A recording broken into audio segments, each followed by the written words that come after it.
continuando entonces con esta serie de temas que venimos llevando a cabo cada jueves sobre el Catecismo de Heidelberg. Hace 15 días comenzamos a ver los sacramentos. Decíamos nosotros que era mejor llamarlos las ordenanzas.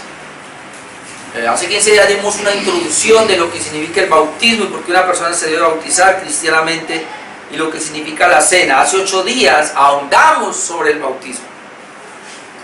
Y hoy vamos a ahondar un poquito sobre la Santa Cena para terminar esta parte de las ordenanzas. Hace 8 días tomamos 2 temas, los juntamos, porque el bautismo estaba en 2 días, era para 2 domingos, pero los juntamos porque nosotros ya conocemos sobre este tema. Y hoy vamos a juntar 3 estudios, porque en esta parte el Catecismo de Heidelberg dedica 3 domingos, 3 días del Señor, a hablar de la Santa Cena. He ahí la importancia de la Cena del Señor. Pues yo los he juntado en uno solo para avanzar un poco y porque también ya es de dominio de nosotros. Y obviamente las personas que no conocen este tema o que conocen de la Santa Cena o de la comunión, o en la Iglesia Católica como lo llaman la Eucaristía, hoy puede por lo menos tener una base. Entonces hoy vamos a ver el estudio número 28, 29 y 30. 3 estudios con el tema de la Santa Cena. Y hermanos, esto es muy obvio. Nosotros, la fe reformada, la iglesia histórica, la iglesia bíblica como somos nosotros, traemos esas marcas distintivas de lo que es una iglesia. Obviamente hoy hay como unas 10 marcas distintivas, pero estamos hablando específicamente de los puritanos o de la iglesia reformada naciente. Prácticamente la iglesia en estos 2000 años ha mantenido por lo menos 3 marcas distintivas de una iglesia, de lo que es una iglesia bíblica o una iglesia bíblica, centrada en la palabra de Dios. Y lo primero es la autoridad máxima de la palabra de Dios o la Escritura. Lo segundo tiene que ver precisamente con el tema que estamos tocando, las ordenanzas. La obediencia a las ordenanzas hacen a una iglesia bíblica, a un creyente bíblico. Es decir, un creyente bíblico se caracteriza porque se ha hecho bautizar y porque participa de la comunión. De hecho, las iglesias que no le prestan atención a estas dos ordenanzas, llamamos nosotros, o como lo decíamos nosotros, sacramentos, no se consideraban iglesias bíblicas, no eran, porque no tenían la marca distintiva. Y la tercera era la disciplina eclesiástica, que de pronto en enero hablé un poquito pues de esa parte.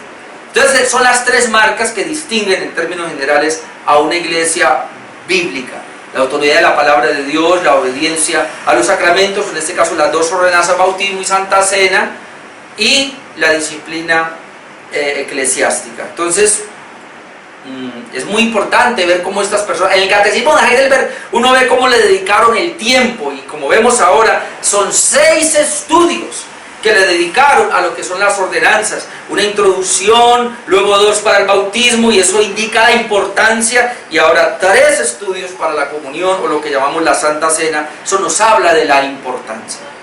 Entonces, una vez más, nadie pudiera, y así lo tenían los puritanos, así debemos tenerlo nosotros, nadie debiera participar de la Santa Cena si no se ha bautizado bíblicamente. Eso, hermano, en la Biblia está muy claro y cada persona debe ser consciente de eso. ¿Por qué? Porque si no lo ha hecho, está desobedeciendo a Dios, como lo dejamos claramente, y es un signo de no creencia, es un signo de incredulidad, y entonces, pues, ¿para qué va a participar del elemento de la Santa Cena si no está obedeciendo esa parte? Así por lo menos lo dejaron las iglesias históricas, las iglesias bíblicas lo manejan de esa manera. Entonces, es decir, vamos a ver hoy 8 preguntas. 8 preguntas, como son 3 estudios, va 8 preguntas. Yo no voy a ver muchos textos acá, me toca correr porque las respuestas son un poco amplias y tenemos que mirarlas. De la Santa Cena, la segunda ordenanza, nosotros la llamamos ordenanza. Recuerde que se le puede llamar sacramentos también, solamente que no se le llama sacramento, que lo habíamos explicado, porque la iglesia tradicional católica romana lo llama sacramento en el sentido de que el pan y el vino se convierten en el cuerpo y la sangre de Cristo, y nosotros no creemos así. ¿Cómo lo vamos a ver? Por eso no se llama sacramento. O que en el bautismo, como veíamos nosotros los dos jueves pasados, en el bautismo ellos creen que ahí están recibiendo la justificación. Entonces ellos ven el bautismo, por eso bautizan los niños, ven en el bautismo como que una gracia de Dios para justificarlo. Nosotros no, nosotros creemos que la justificación es solamente por la fe, pero el bautismo es una obediencia a Jesucristo y es, como habíamos dicho, una evidencia de una verdadera fe. De tal manera que en el Nuevo Testamento usted puede leer el libro de los Hechos y usted no va a encontrar a ningún creyente no bautizado. Creían, se bautizaban, porque el bautismo era una confirmación de su fe. Y la Santa Cena, pues obviamente también la Iglesia Católica Romana, como lo vamos a ver ahora, manejan ese sacramento, es decir, ellos creen que ahí se está convirtiendo ese pan en el cuerpo de Cristo y esa copa en la sangre de Cristo. Entonces la pregunta número 75 sería: ¿cómo se significa y sella en ti, en la Santa Cena, que tú participas del único sacrificio de Cristo en la cruz y de todos sus beneficios? O en otras palabras, ¿cómo se asegura usted o cómo usted confirma que al participar de la cena usted allí está participando verdaderamente del sacrificio de Cristo y que está recibiendo todos los beneficios? Sería la pregunta más clara. Obviamente recuerden que estas preguntas fueron hechas en el 1563 y obviamente el lenguaje ha venido cambiando. Pero la pregunta es así: ¿cómo usted sabe o cómo usted se asegura o cómo usted confirma que realmente cuando usted participa de la Santa Cena está participando del sacrificio de Cristo en la cruz y de sus beneficios? Esta es la respuesta. De esta manera, que Cristo me ha mandado a mí y a todos los creyentes comer de este pan partido y beber de esta copa en memoria de Él, y ha unido a ellos esta promesa. Pero antes de dar la promesa quiero explicar eso. Mire, esto es tan importante porque hay que considerar eso. Hay personas que lo toman tan deportivamente, pero aquí dice: la importancia de participar de la cena es que Dios lo ha ordenado. Es que Jesucristo lo ordenó. De tal manera que cuando una persona no participa, siendo cristiano, porque si es cristiano entre comillas, va y venga, pero si es un cristiano verdadero, él no debe dejar de participar de la cena. ¿Por qué? Porque es un creyente. Entonces, ¿y por qué debe obedecer? Y luego dice la respuesta: primero, que su cuerpo fue ofrecido y partido en la cruz por mí, y su sangre derramada por mí de una manera tan real como cuando veo con mis ojos que el pan del Señor es partido por mí y la copa me es comunicada. Y segundo, que con su cuerpo crucificado y sangre derramada, Él mismo alimenta y nutre mi alma para vida eterna de una manera tan real como cuando recibo de la mano del ministro o del pastor y pruebo con mi boca el pan y la copa del Señor, los cuales me son dados como señales verdaderas del cuerpo y sangre de Cristo. O sea, aquí hay una definición muy amplia y pudiéramos quedarnos ahí para definir todo esto. Pero lo que él está diciendo en primer lugar es que es una obediencia. Y un cristiano debe participar de la cena porque es una obediencia. No hacerlo es entrar en desobediencia. Lo otro porque es un símbolo que visiblemente él puede ver lo que pasó en la cruz. La Biblia registra, y lo vamos a ver ahora de una manera impresionante, cómo el Señor compara su cuerpo y su sangre. Y Él quería que la iglesia, cada vez que participara, pudiera como visualizar eso. Y lo otro, como dice acá, bueno, pues porque es una bendición participar del cuerpo de Cristo molido, de la sangre de Cristo derramada en la cruz, y al obedecer a Cristo y al participar del elemento del pan. Yo lo he dicho una y otra vez, nosotros no lo hacemos de una manera simbólica solamente.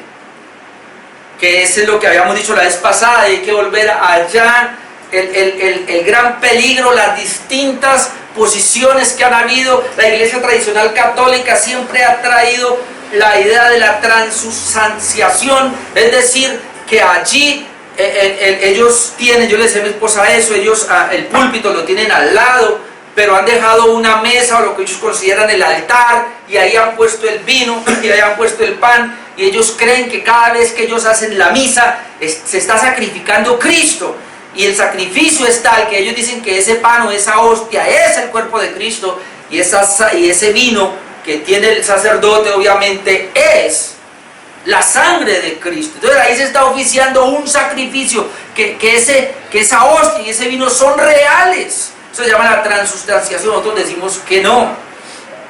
Martín Lutero trató de cambiar eso, y recuerde que él era muy católico obviamente, pero él trató de cambiar eso, y él habló de la consustanciación. ¿Qué es eso?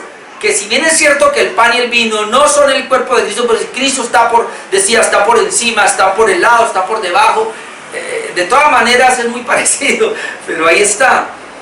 Entonces ahora viene Enrico Zwinglio y él dice, no, el Señor lo mandó y hay que hacerlo, pero eso son simplemente algo figurativo, es algo recordatorio, para recordar. Eso es un simbolismo, de tal manera que nosotros no le paremos tanta bola a eso, hagámoslo como un rito religioso, y así muchas iglesias lo hacen. Yo venía de una iglesia donde se hacía así, pero Juan Calvino le da algo diferente, y de ahí viene la creencia que tenemos nosotros los reformadores, y es precisamente donde él dice, no nos vamos a ir ni con el catolicismo, ni nos vamos a ir con Martín Lutero tampoco, ni tampoco nos vamos a ir con Zwinglio, sino que vamos a tratar de comprender que el pan es el pan real, el vino es el vino real, pan de la levadura, vino del fruto de la vid es real, pero ellos no cambian su sustancia. Usted come pan y usted toma vino, la sustancia no cambia, pero espiritualmente algo pasa, decía Juan Calvino. Y espiritualmente es que el Señor en su espíritu viene, y no a los elementos como tales, sino a los participantes, que es la iglesia. Y cuando ellos toman el pan y el vino, eso es algo tan espiritual, que el Señor está presente, de tal manera que cuando uno participa del elemento del pan y de la copa, está siendo bendecido espiritualmente por Jesucristo. Y eso, hermanos, es lo que podemos ir, hasta ahí podemos llegar. Pero entonces, ¿qué quiere decir esto? Que es una bendición enorme participar del elemento del pan y de la copa. Por eso las iglesias reformadas, los bautistas, donde estamos nosotros, participamos del elemento del pan cada domingo, cada primer día de la semana, porque hace parte del culto, porque así lo encontramos en la Escritura. La predicación hace parte del culto, la adoración a Dios hace parte del culto, en este caso la comunión hace parte del culto, el orar por los hermanos, el ministrar a los hermanos en sus diferentes necesidades, el participar, como veíamos el domingo, del dar para la obra. Todo esto hace parte. Hay como 8 cosas que se activan, 8 medios de gracia que se activan en el culto, y algo especial acá, el simple hecho de ser el primer día de la semana, el simple hecho de ser el día del Señor, el Dominicos, ya es una bendición poder estar en el culto. Por eso yo decía la vez pasada, y a mí me da tristeza cuando los hermanos no valoran esto y fácilmente faltan a un culto el domingo, porque además de ser el día del Señor, además de ser el domingo, no solamente estamos en la comunión como hermanos, en la comunión con la palabra, sino que estamos en la comunión con Jesucristo, especialmente en la participación de la cena. Y tener en cuenta eso, hermano, es muy importante. Usted después va a buscar Mateo 26, 26 al 28, porque ya no alcanzo, pero ahí Mateo 26, 26 al 28, dice el Señor cómo Él instituyó la Santa Cena, y Él dice, tomó un pan y dijo, esto es mi cuerpo, que por vosotros es partido, tomó la copa y dice, este es el fruto de la vid, es mi sangre que por vosotros es derramada. Pero en 1 Corintios 10, vamos a mirar un momentico allá, 1 Corintios capítulo 10, versículo 16, es la parte que hay que prestar atención. Primera de Corintios capítulo 10 versículo 16 dice, la copa de bendición que bendecimos. Entonces, Pablo está diciendo, cuando vamos a participar de la mesa es una copa de bendición. Y usted, mi hermano, cada vez que va a acercarse a la mesa, tiene la copa y el pan, va a comprender eso. La copa de bendición, es una copa bendita que me va a bendecir. Dice, no es la comunión de la sangre de Cristo, esa copa que tiene de bendición. ¿Acaso no es la comunión de la sangre de Cristo? O sea, me diga que usted está en comunión con Cristo en su sangre.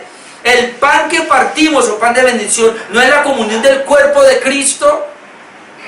Y luego dice, siendo uno solo el pan, y aquí está el misterio, siendo uno solo el pan, nosotros, con ser muchos, somos un cuerpo, pues todos participamos de aquel mismo pan. Es decir, mi esposa compra un pan, lo parte y lo entrega a todos, pero cada pedacito es de un pan.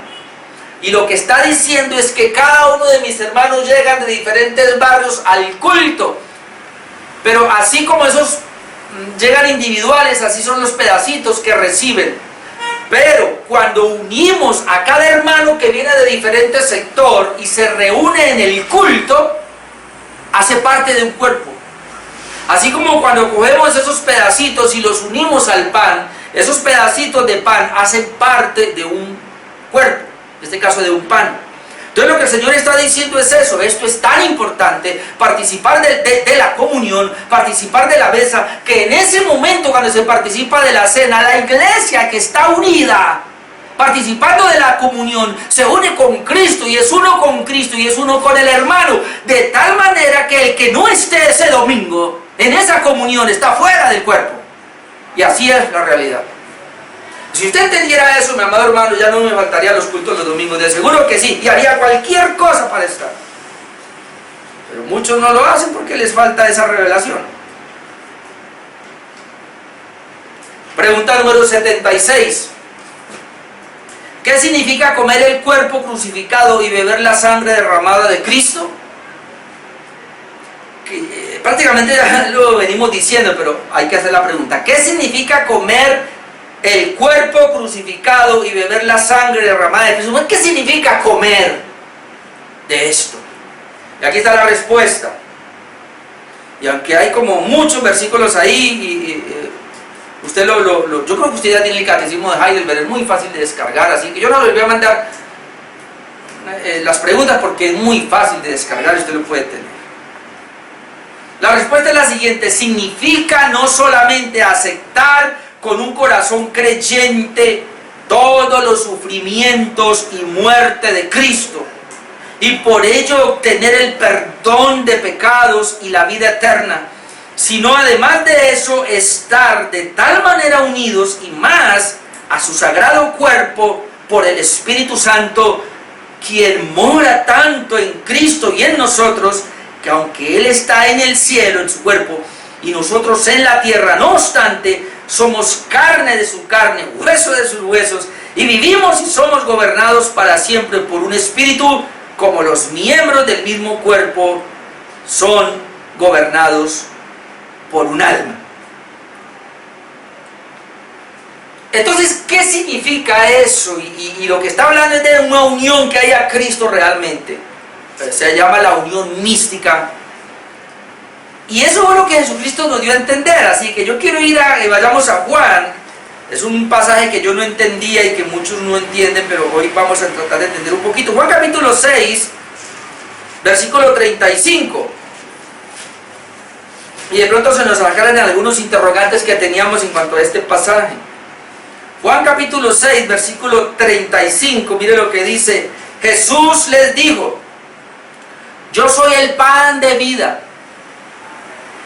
El que a mí viene nunca tendrá hambre, y el que en mí cree no tendrá sed jamás. Note que él comienza diciendo: yo soy el pan de vida. ¿Y el pan es para qué? Para comer. Yo soy el pan de vida. Pero luego él dice: el que a mí viene, entonces vamos teniendo esa palabra, el que a mí viene nunca tendrá hambre. Entonces, ¿qué es comer ese pan? Aquí, venir a Cristo. Eso es comer. ¿Qué es comer el pan? Venir a Cristo. Porque dice, el que viene a mí nunca tendrá hambre. El que cree en mí no tendrá sed jamás. Porque está hablando también que Él es el agua. Entonces, ¿qué es comer el pan? Venir a Cristo. ¿Qué es comer el pan? Creer en Cristo. ¿Vio? Vamos a tener eso ahí. Ahora vamos a pasar al versículo 40. Versículo 40 dice así: y esta es la voluntad del que me ha enviado, que todo aquel que ve al Hijo y cree en Él tenga vida eterna, y yo le resucitaré en el día postrero. Y esta es la voluntad del que me ha enviado, que todo aquel que ve al Hijo tiene que tener revelación de Cristo, tiene que verlo, saber quién es Él, y cree en Él, tenga vida eterna. Antes que había dicho, el que come, yo soy el pan de vida, el que cree en mí, bueno, listo, yo soy el pan de vida, aquí habla de que tiene vida eterna. Pasemos al 47 y 48, versículos 47. De cierto os digo, el que cree en mí tiene vida eterna. Otra vez, el que cree en mí tiene vida eterna. Versículo 48, yo soy el pan de vida. Entonces, Él viene hablando de que Él es el pan, pero el que viene a Él, el que cree en Él, el que permanece en Él, tiene vida eterna. Ahora, con esa base, vamos al versículo 50. Y del versículo 50 en adelante vamos a ver lo siguiente. Dice, este es el pan que descendió del cielo, para que el que de él come no muera. Jesús está hablando de Él y dice, yo soy el pan que descendió del cielo, para que de él come no muera. Y mire lo que luego sigue diciendo, yo soy el pan vivo que descendió del cielo. Si alguno comiere de este pan, vivirá para siempre. Es lo mismo tener vida eterna. Si alguno comiere de ese pan, que es Cristo, vivirá para siempre. Y el pan que yo daré es mi carne, la cual yo daré por la vida del mundo. Allá entendemos. ¿Cuál es el pan? ¿Cuál es el pan? Es Él mismo, es su carne, su cuerpo, que Él va a entregar. 52. Entonces los judíos contendían entre sí diciendo, ¿cómo puede este darnos a comer su carne? O sea, ellos estaban pensando que Jesús está hablando de canibalismo. ¿Cómo nos puede dar este a comer su carne? Jesús les dijo, de cierto os digo, si no coméis la carne del Hijo del Hombre y bebéis su sangre, no tenéis vida en vosotros. ¿Sí ven lo que le dice? Si no coméis la carne y bebéis su sangre. Hermano, ¿qué hacemos nosotros los domingos acá? El error de la Iglesia Católica fue pensar que esto que estaba acá era algo literal. Y que cuando ellos comían el pan y bebían la copa, que ellos estaban comiendo a Cristo. Pero ya estamos viendo que cuando Él dice que Él es el pan del cielo y para Él dar vida, estamos hablando que es venir a Él, es creer en Él. Él está haciendo una especie de simbolismo, de algo figurado acá, y esto que estamos leyendo hay que trasladarlo. Ahora, yo me hacía la pregunta esta tarde y estoy averiguando ¿por qué la Iglesia Católica entonces, si el Señor está hablando de comer su carne tipificada por el pan, de beber su sangre tipificada por el vino, ¿por qué la Iglesia Católica entonces no dan vino? Y no dan pan, dan es una hostia, algo hecho por ahí. Y encontraba pues algunas opiniones. Una de ellas, y eso lo vamos a ver más adelante, era que algunos se embriagaban. Y en Corinto pasó, ¿se acuerdan que pasó por Corinto? Yo le decía a mi esposa, ¿cómo es eso? Pues claro, como la Iglesia Católica es grande y el cura ni sabe quiénes son los que están ahí, él simplemente dice cuántos van a participar de la hostia, ¿sí o no? Y la gente le hace la fila. Entonces el borrachito o el que le gustaba el traguito, imagínense cuando lo entregaban, de pronto aquí entregaban la hostia, aquí entregaban el vino, entonces recibía la hostia, luego venía y recibía el vino, se tomaba el vino y se iba y volvía y daba la vuelta. Pero leyendo a un sacerdote católico más teológico explicando esa razón, sí da a entender algo así, pero él dice que más que todo, y lo que le ponen, y esto es bien chistoso, ellos dicen que como la hostia es el cuerpo de Cristo, entonces ha sido horneada de tal manera que no va a caer ninguna esquirla. O sea, la hostia es bien horneada de tal manera que cuando Él la da, usted la coge y se la mete y no pasa nada. Pero el problema que pasaba era que al dar el vino, ¿sí? Como se tenía que echar en una copita o de pronto daban la copa y las personas de pronto cogían Entonces había personas que muy maniduras, digámoslo así, cogían y regaban un poquito, y decían, ahí va la sangre de Cristo, y se está perdiendo en la sangre de Jesús. Entonces, para evitar un sacrilegio, que a mí me da risa porque así, para que la sangre no se perdiera y no se cayera ni un chorrito de la sangre de Cristo, porque eso es sagrado, entonces mejor optaron por no dar el vino, lo conservaron para solamente el sacerdote. Y entonces, y si Jesús mandó a comer de los dos, entonces ya ellos dicen, esos protestantes allá que se ponen a decir, no, ellos ignoran, porque así decía el teólogo católico, esos protestantes están ignorando que toda la plenitud de Cristo está en cualquiera de los dos elementos. O sea, si usted come el pan, ahí está la plenitud de Jesús. Si usted bebe solamente el vino, ahí está la plenitud de Jesús. Pero los protestantes dicen que no, que tiene que ser el pan y la copa para que esté la plenitud de Jesús. Bueno, nosotros no decimos que está la plenitud de Jesús en su cuerpo, espiritualmente sí, pero no en el cuerpo, no es que Él el cuerpo. Otra vez aclaro, los católicos dicen que la hostia es el cuerpo de Cristo. Y el vino que Él consagra y se toma, se está tomando la sangre de Cristo. Nosotros decimos que cuando el hermano se come el pan y se bebe el fruto de la vid, es pan y es fruto de la vid. Pero espiritualmente hay una bendición ahí. Eso es lo que nosotros decimos. Y pues los católicos, que si alguno me está mirando, pues qué pena, ¿no? Pero Jesucristo dijo, comed y bebed. Comed pan y bebed vino. Y obedecerlo es comer pan y beber vino. No es que coma pan y después vino. No. Coma pan y beba vino.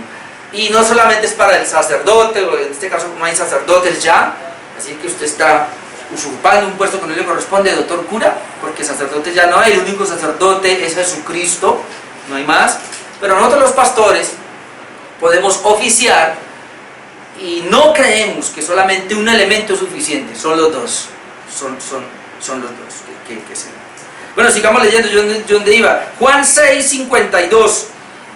Entonces los judíos contendían entre sí diciendo, ¿cómo puede este darnos a comer su pan? Jesús les dijo, de cierto digo, si no coméis la carne del Hijo del Hombre y bebéis su sangre, no tenéis vida en vosotros.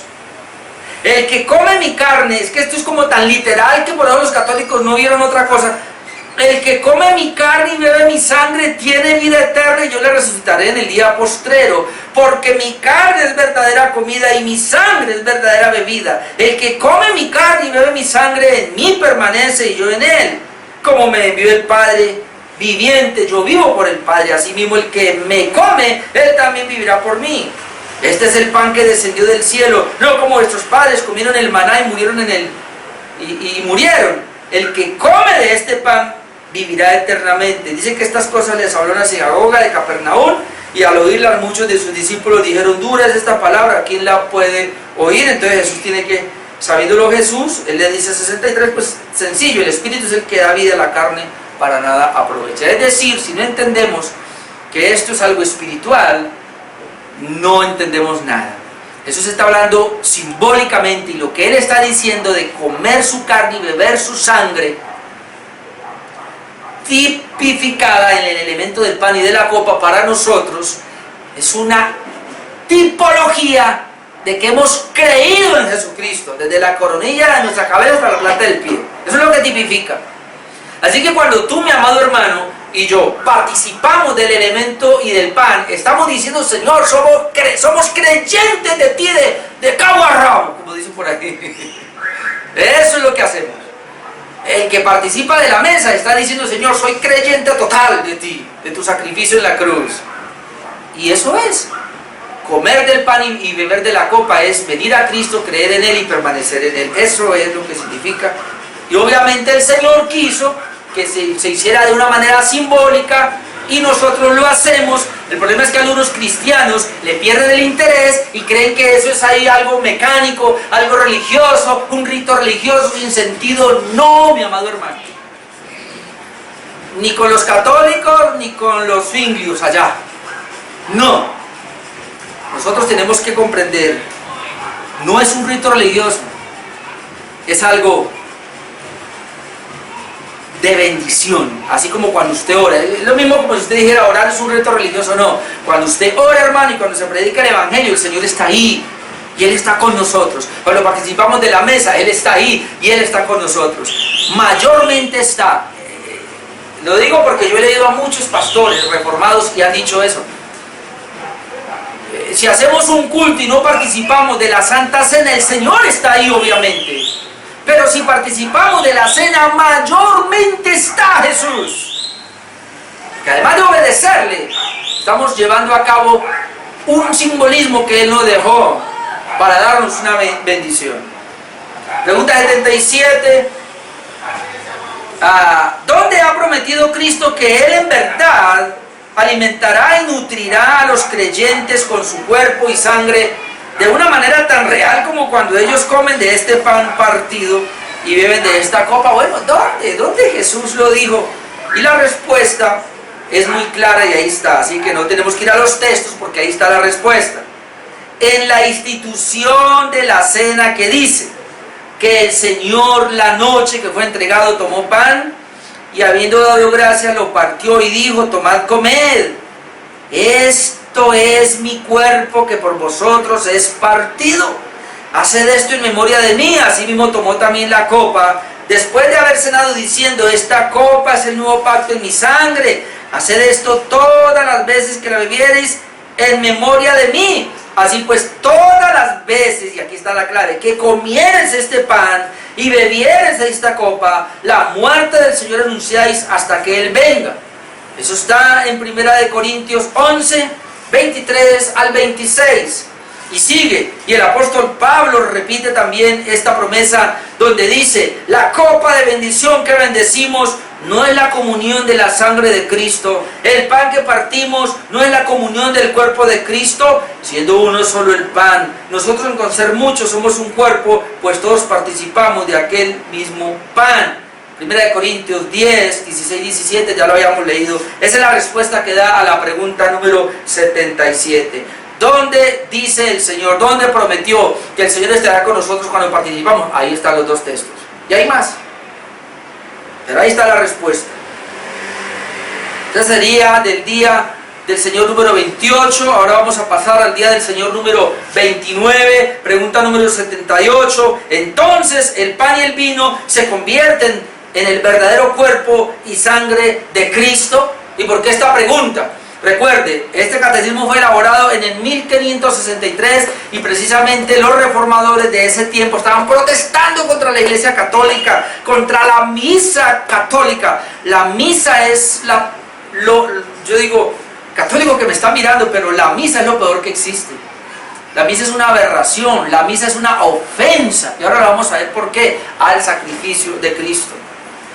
Respondo rápidamente. Entonces, ¿el pan y el vino se convierten en el verdadero cuerpo y sangre de Cristo? No, absolutamente no. Sino que así como el agua en el bautismo no se convierte en la sangre de Cristo, ni llega a ser el lavamiento mismo de los pecados, siendo únicamente la señal divina y la confirmación del lavamiento, así también en la cena del Señor el pan sagrado no se convierte en el cuerpo mismo de Cristo, aunque de acuerdo a la naturaleza y uso de los sacramentos es llamado el cuerpo de Cristo. No se convierte. Y le voy a dejar la cita, ya no la voy a leer, no alcanzo, pero 1 Corintios 10, del 1 al 4, donde dice que Israel fue bautizado por Moisés en la nube, fue bautizado cuando se metió y se sumergió en el mar. Y dice que cuando ellos bebieron, salió agua de la roca y bebían agua. Y dice que la roca era Cristo. Es decir, los judíos en la nube fueron bautizados. Los judíos en el mar fueron bautizados. Los judíos de la roca bebieron agua literal y ellos saciaron su sed física. Pero todo esto, dice Pablo en Romanos 10, del 1 al 4, que eso era una simbología, tipificaban a Jesucristo. Entonces, de la misma manera, cuando participamos del elemento del pan y de la copa, no es el cuerpo de Cristo, no es la sangre de Cristo, pero son tipologías. Pregunta número 79. Entonces, ¿por qué Cristo llama al pan su cuerpo y a la copa su sangre, o el Nuevo Testamento en su sangre, y el apóstol Pablo la comunión del cuerpo y de la sangre de Cristo? ¿Por qué? Si no es, ¿por qué lo llama así? Y entonces aquí está la respuesta. Ya la dimos, pero va a decirla, repetirla. Cristo habla así por una poderosa razón, a saber, no solamente para enseñarnos por ello que así como el pan y el vino sustentan esta vida temporal, así también su cuerpo crucificado y su sangre derramada son la verdadera comida y bebida de nuestra alma para la vida eterna. Esa es una parte, sino mucho más, ya que por esta señal, garantía visible, nos asegura que tan verdaderamente somos participantes de su verdadero cuerpo y sangre por la obra del Espíritu Santo, como cuando recibimos por la boca del cuerpo estas santas señales en memoria de Él, y que todos sus sufrimientos y obediencias son tan ciertamente nuestros como si nosotros mismos hubiéramos sufrido y hecho todo en nuestra propia persona. Entonces, son dos cosas ahí que responden. Bueno, ¿y por qué así? Porque primero, porque nos enseñan, hermanos, lo que es el alimento, lo que son los nutrientes. El pan nutre nuestro cuerpo físico, el jugo del fruto de la vid. Mi esposa me deja el cuchito siempre. No lo que ustedes dejan, sino lo que a ella le queda. Ustedes toman todo el vino. Pero, y eso es riquísimo. O de vez en cuando usted lo hace, coge, hermano, las uvas y las machaca, la licúa como sea y se toma ese juguito. ¿Acaso eso no alimenta tu cuerpo? Es un alimento para el cuerpo. Entonces lo que el Señor dice, bueno, así como ese pan y ese fruto de la vida alimentan tu cuerpo, de la misma manera el cuerpo de Cristo y la sangre de Cristo alimentaron nuestro espíritu. Amén. Nos dio un alimento poderosísimo que es la vida eterna. Y lo otro que es impresionante aquí, bueno, pues porque esto por medio del Espíritu Santo quiere decir que nosotros estamos unidos a Cristo. Participar del pan y participar de la copa, teniendo esa memoria, nos permite recordar que estamos unidos a Cristo, somos miembros de su cuerpo, Él es la cabeza.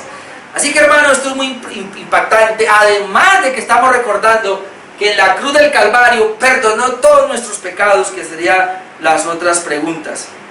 El día del Señor número 30, entonces, que tiene 3 preguntas más, vamos a contestarlas rápidamente. Pregunta número 80. ¿Qué diferencia hay entre la cena del Señor y la misa del Papa? Como ya lo dije, entonces solamente se puede leer. ¿Qué diferencia hay entre la cena del Señor y la misa del Papa? La cena del Señor por la Iglesia protestante y la misa que hace el Papa o que hacen los sacerdotes, hoy día también. Y esta es la respuesta del Catecismo de Heidelberg a la pregunta número 80. La cena del Señor nos testifica que tenemos perdón completo de todos nuestros pecados por el único sacrificio de Jesucristo. Esto es importante.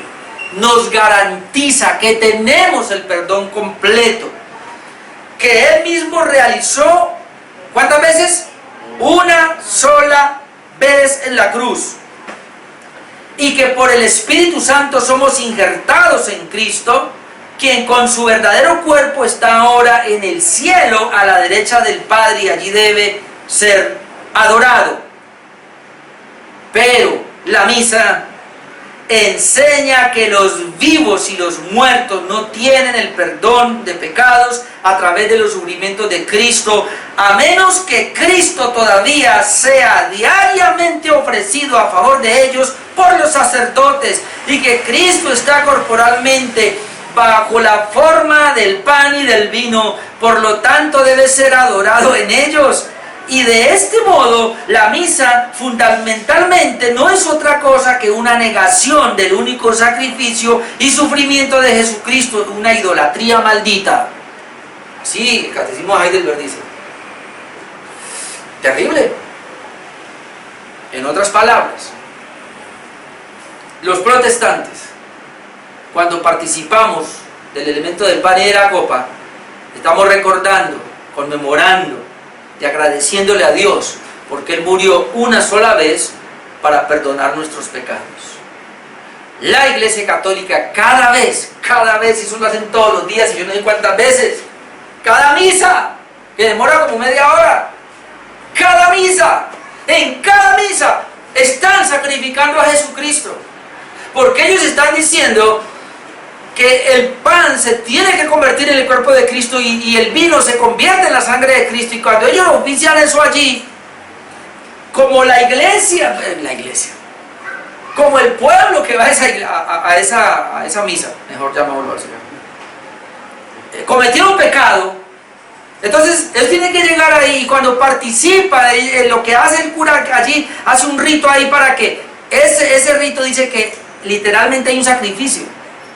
Entonces Cristo se sacrificó por esa fila que están ahí recibiendo la hostia, salen y se van y pecan y al otro día vuelven a hacer la fila y otra vez Cristo se sacrifica. ¡Ay, qué terrible! Eso es una aberración, es una abominación, es una idolatría. ¿Cuántas veces Cristo tiene que morir? Hebreos 7, vamos un momentico allá. Unos textos en Hebreos. Mal los sacaría de este error tan grave. Hebreos 7, 27. Que ni tiene necesidad cada día como aquellos sacerdotes, está hablando de los sacerdotes del antiguo pacto, de ofrecer primero sacrificio por sus propios pecados y luego por los del pueblo. Aquí está. Porque esto lo hizo, está hablando de Jesús, porque esto lo hizo una vez para siempre, ofreciéndose a sí mismo. ¿Cuántos sacrificios hizo Cristo por los pecados? Uno solo. El Papa, cardenales, sacerdotes, acólitos, ¿cómo se llama? Feligreses de la Iglesia Católica. Lean la Escritura, salgan de esa ignorancia. Y hay más pasajes. 9:12,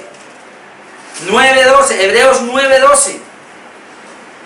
Y no por sangre de machos cabríos ni de becerros, sino por su propia sangre, la sangre de Cristo, entró una vez para siempre en el lugar santísimo, habiendo obtenido eterna redención. Yo no sé si ese texto no le sirve.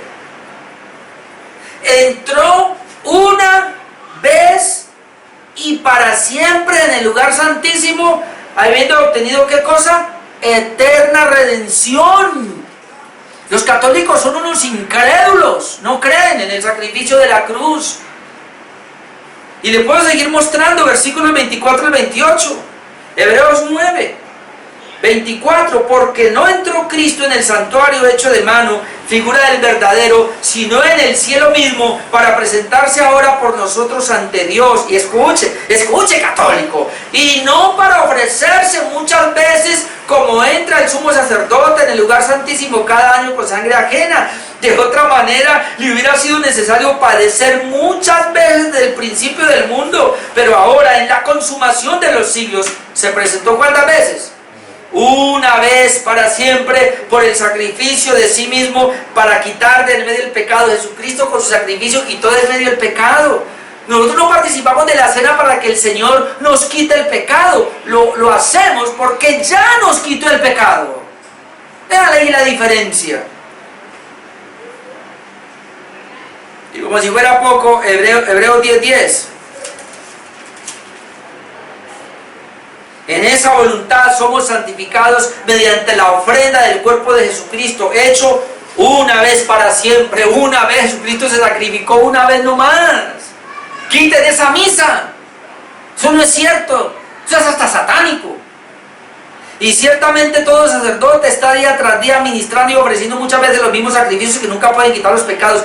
Ya esto se parece. Los católicos de hoy día se parecen a los sacerdotes del antiguo pacto, cuando Cristo no había venido a morir. Eso es lo que hacían. Pero Cristo, versículo 12, habiendo ofrecido, ¿cuántas veces?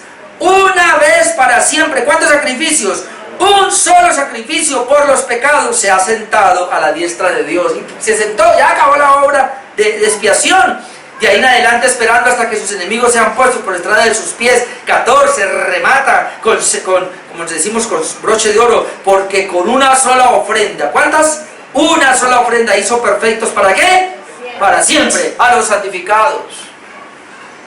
No, sencillamente la misa es lo peor que puede. Cuando yo miraba todo eso, yo decía, la misa es lo peor que existe. Católico, arrepiéntase, sálgase de esa misa, deje de estar tan idolátrico, haciendo cosas idolátricas allá, haciendo algo que a Dios no le agrada. Crea más bien en Jesús, crea en el sacrificio de la cruz, crea que Jesucristo en la cruz del Calvario murió para perdonar todos sus pecados, que usted no necesita hacer nada, no necesita confiar en ningún sacrificio.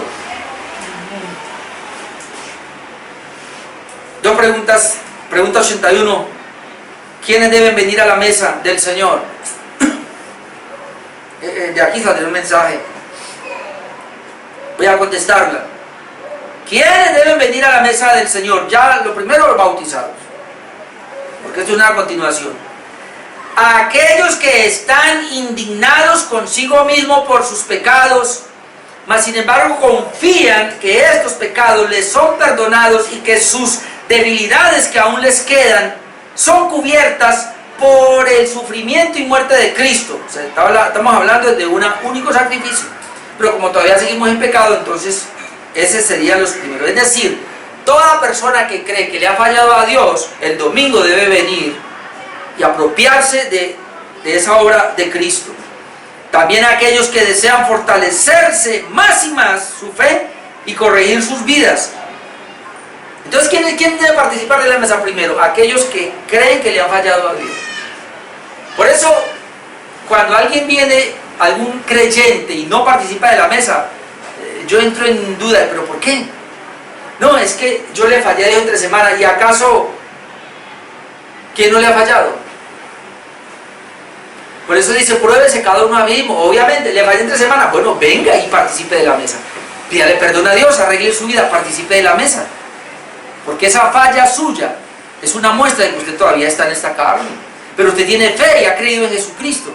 ¿Quién más debe participar? Aquellos que quieren crecer en la fe, que quieren ahondar en la fe, que quieren más gracia de Dios. Quizás usted no le falló, aunque dudo, todos le fallamos, pero por haberle fallado y confiar en la sangre, pero también porque queremos crecer más y más en la fe, participamos entonces de la mesa. Pero los que no se arrepienten y los hipócritas comen y beben juicio para sí mismos. No voy a leer ese pasaje porque ya se me fue el tiempo, pero eso está en 1 Corintios 10, 19 al 22 y 1 Corintios 11, 27 al 32 habla de aquellas personas que participan de la mesa, que no se han arrepentido, que son hipócritas. ¿Sabía que hay gente hipócrita? Es decir, no han arreglado con el Señor, o de pronto no están en obediencia al Señor, no se arrepienten verdaderamente y participan de la mesa, pues dice que comen juicio y beben para sí. Y termino, pregunta 82. Entonces, ¿también deben admitirse a esta cena aquellos que por su confesión y vida demuestran que son incrédulos e impíos? Hago la pregunta otra vez. Entonces, también debe admitirse a esta cena, la cena del Señor, aquellos que por su confesión, o sea, lo sabemos, y vida, demuestran que son incrédulos e impíos. Un rotundo no. Porque la cena es para creyentes. Y si una persona evidencia que no es creyente, no se le debe admitir. Por eso una manera como que usan los reformadores, y nosotros lo vamos a aplicar acá ya teniendo una membresía bien establecida, es que deberían de participar de la mesa. Inclusive hay iglesias que son más restringen más y participan de la mesa solamente los miembros oficiales de la iglesia. Hay miembros oficiales activos y hay miembros de la iglesia pero que no están activos por alguna razón, y hay asistentes en la iglesia que todavía no son miembros por alguna razón y a eso se les impide. Sin embargo, nosotros, por lo menos en el caso mío, pido que sea bautizado por lo menos. Pero obviamente esto tiene que restringirse un poco más porque esto es muy delicado también. ¿Cuál es la respuesta entonces? Entonces también deben admitirse a esta gente aquellos que por su confesión y vida demuestran que son incrédulos e impíos. No, porque de ese modo se profana el pacto de Dios y se provoca su ira en contra de toda la congregación. Por lo tanto, la iglesia cristiana está obligada, de acuerdo a la orden de Cristo y de sus apóstoles, a excluir a tales personas por el oficio de las llaves hasta que corrijan sus vidas. Y en el próximo estudio será el oficio de las llaves. Es decir, disciplina. Hasta que ellos corrijan sus vidas.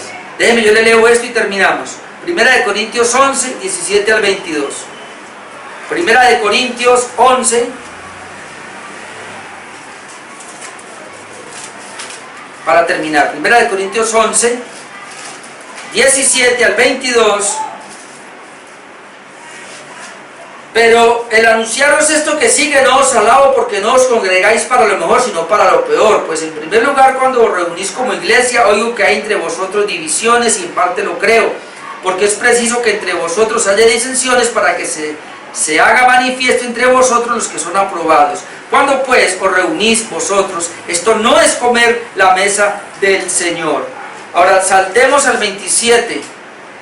1 Corintios 11, 27, de manera que cualquiera que comiere este pan o bebiere esta copa del Señor indignamente será culpado del cuerpo y de la sangre del Señor. Por tanto, pruébese cada uno a sí mismo y coma del pan y beba de la copa. ¿Qué nos toca a nosotros? Probarnos, siempre probarnos y participar. Si es un creyente, participa. Porque el que come y bebe indignamente, sin discernir el cuerpo del Señor, juicio come y bebe para sí, por lo cual hay muchos enfermos y debilitados entre vosotros y muchos duermen. Pues si nos examinásemos a nosotros mismos no seríamos juzgados, mas siendo juzgados o disciplinados, somos castigados por el Señor para que no seamos condenados con el mundo. Es decir, vamos a ver después, pero la disciplina, cuando a alguien se le pone en disciplina, y según lo que estamos viendo acá, es no permitirle la participación de la mesa, porque el Señor lo tiene en disciplina por algo. ¿Ok? Entonces esto sería lo de la así, aquí se ha hablado mucho de la Santa Cena, de la comunión, pero por lo menos vimos esta parte que creo que nos ayuda. Después miraremos otros temas en el próximo año. Antes de orar, quiero a los hermanos del Facebook Live, que normalmente están los jueves a las 7:30, quiero recordarles que